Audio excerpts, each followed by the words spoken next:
Today I continued to work with Dakota on facing up and yielding.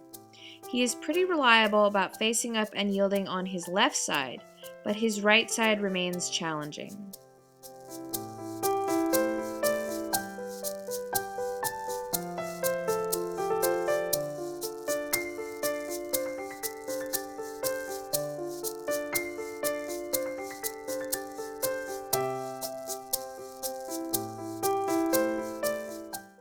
Notice here, as he comes into face up, he actually turns himself so he puts me back on his left side.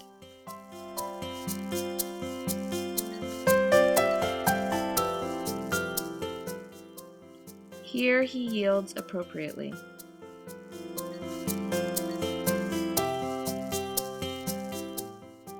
When I make an attempt to get him to yield away from me on the right, he turns away and walks off. I am able to get him to stop, and he does a very small yield.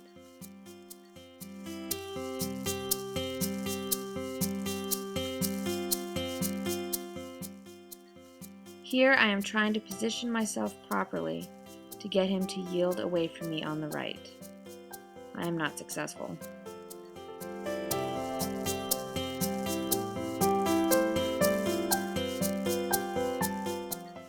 So I ask him to move his feet instead.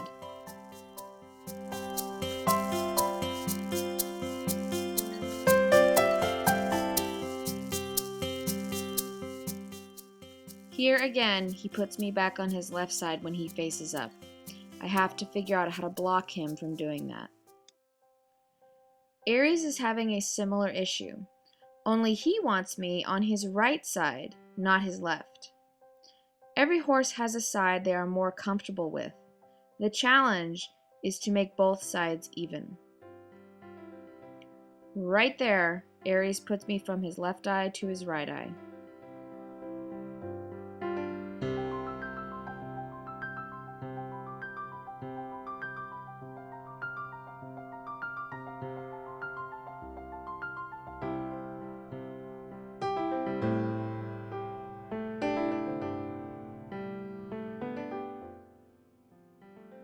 Aries is very reliable with his right side yielding, but he is still very uncomfortable about his left side.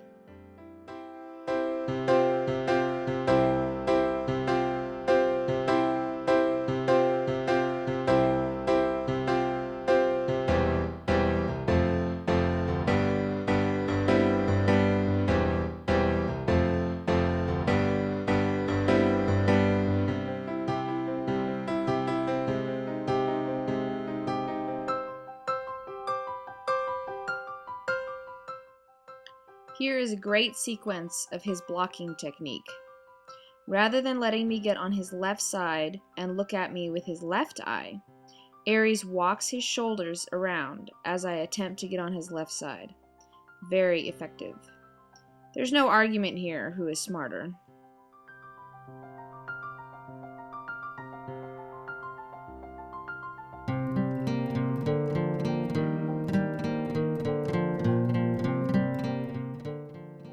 What I find truly magical about working with Mustangs is that even though I am not getting all the words right, Aries is still willing to attempt communication with me, when he really has no reason to, outside his own desire to connect with another creature. That's how strong the urge to bond is in both horses and humans.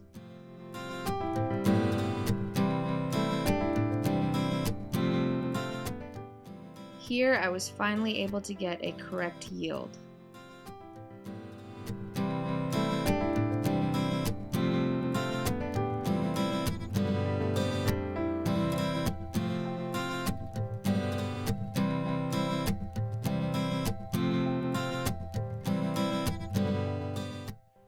In between working on yielding, I am also offering Aries the opportunity to sniff me without my reaching out to him.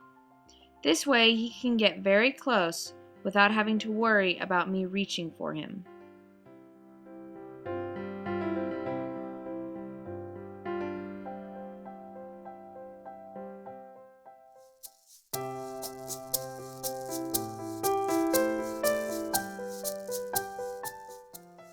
Today I wanted to introduce Dakota to a halter, and if he was up for it, get one on him.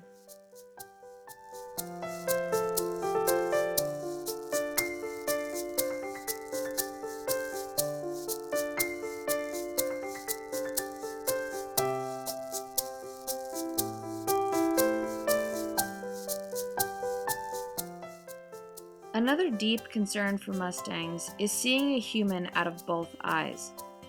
I assume this is linked to their preferred sightedness, but in the beginning, they are quite uneasy about seeing a human on both their left and right sides. So when I reach my hand under Dakota's neck, he can see it, and I am being viewed out of both eyes. Dakota was very concerned about the metal sounds the halter was making. When it made too much noise, he'd had enough.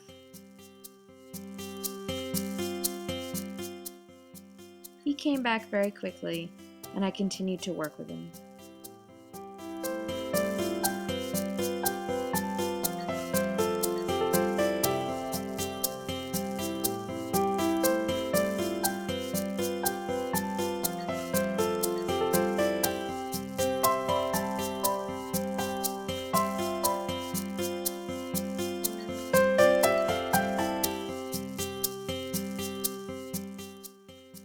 I wanted Dakota to get used to me putting the halter around his neck and having it hang on him.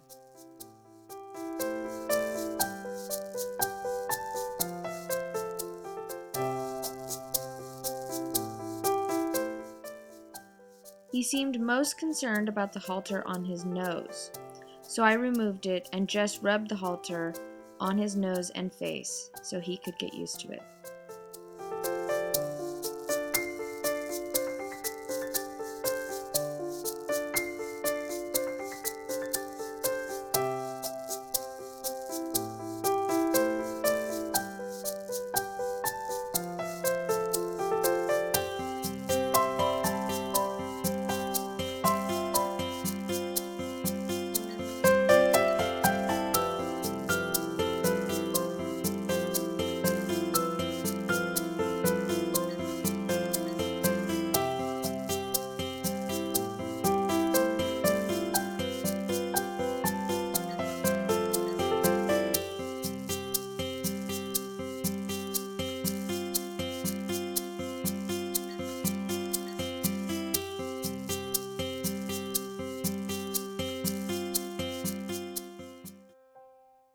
Today, Aries was still artfully putting me back on his right side.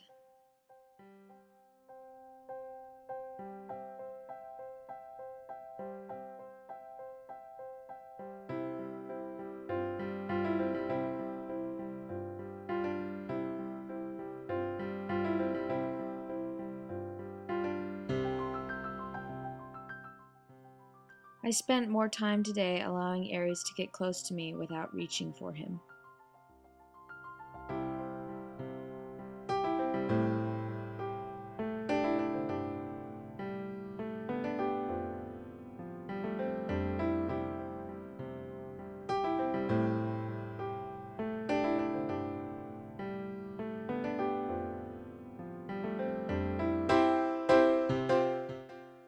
I had thought initially that Aries' issue on his left side was proximity, so I made sure to take a very wide circle when I dealt with his left side. But clearly that wasn't the issue. He just didn't want me over there.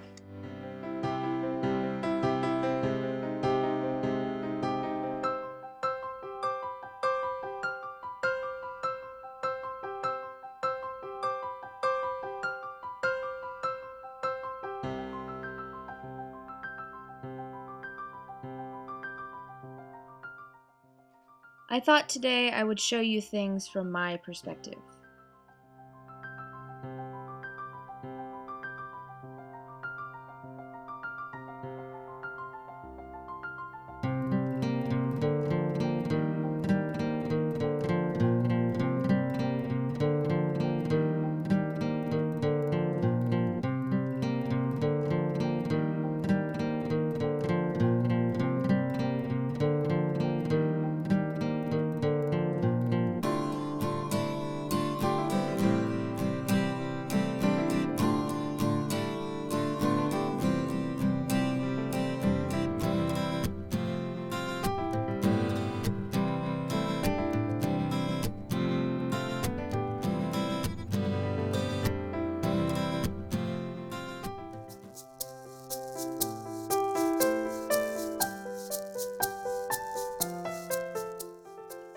Second day of halter training for Dakota.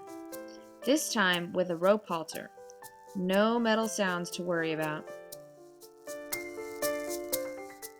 My friend Kathy suggested I use another piece of rope to make the rope halter longer.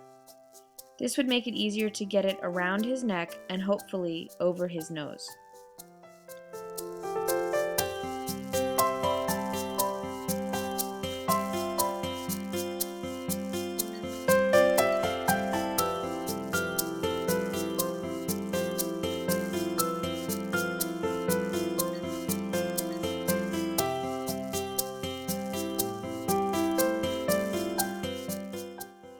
This is still an advance and retreat method.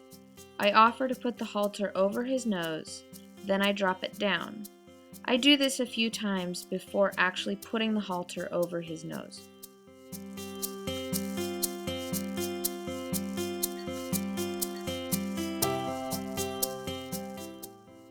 I want him to be comfortable and not fearful. He's going to have to deal with halters for the rest of his life.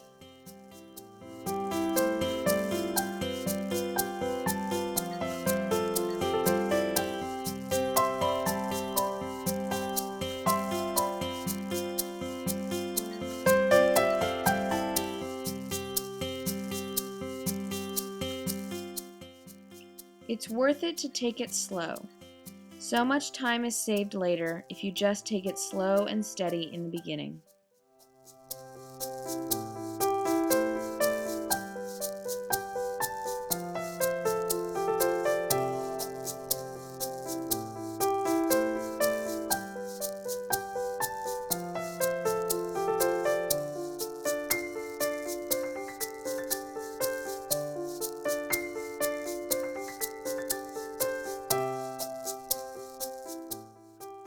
I didn't want to ask Dakota for much on his first day wearing a halter.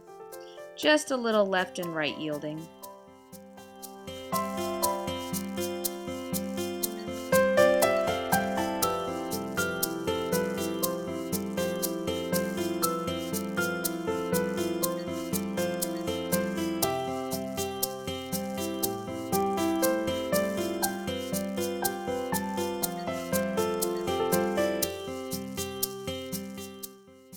What was more important was getting him used to the halter coming on and off. I took it on and off while keeping it over his neck at first.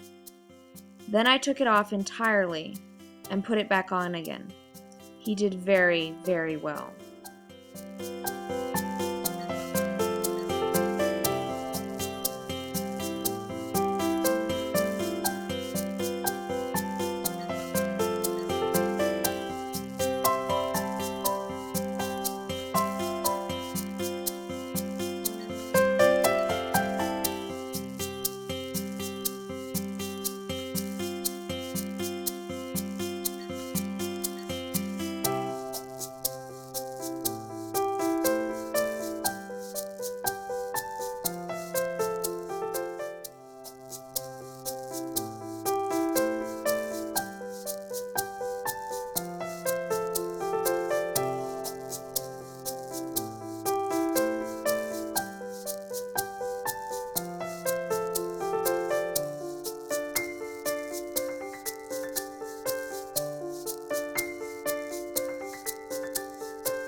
Today, another Mustang trainer happened to come by the property while I was working with Aries.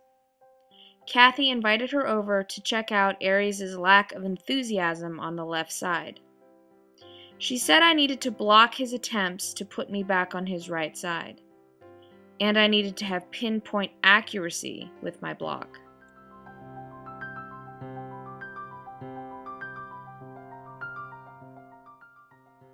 Here I missed the opportunity to block him.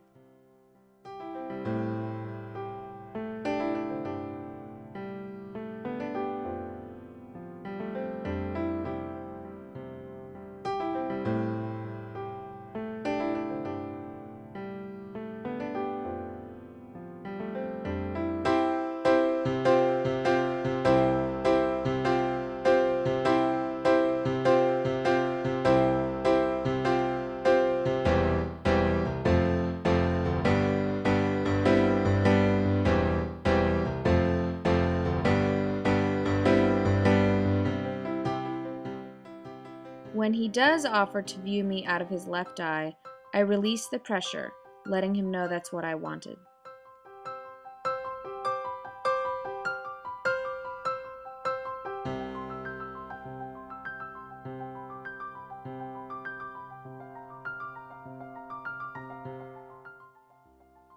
Right there, he attempts to block me by turning his head.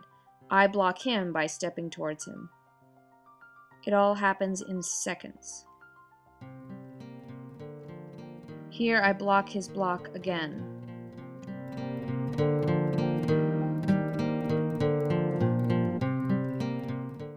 Now we are working on changing directions. I ask him to face up, he does, I change sides, and he moves off.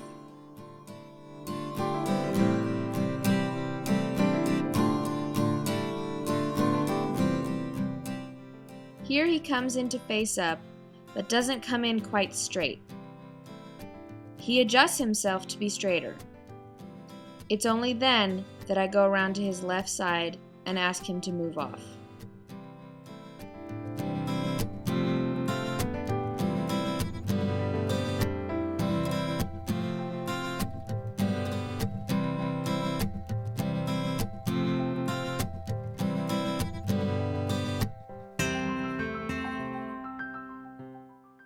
Now I'm asking him for one hind leg yield.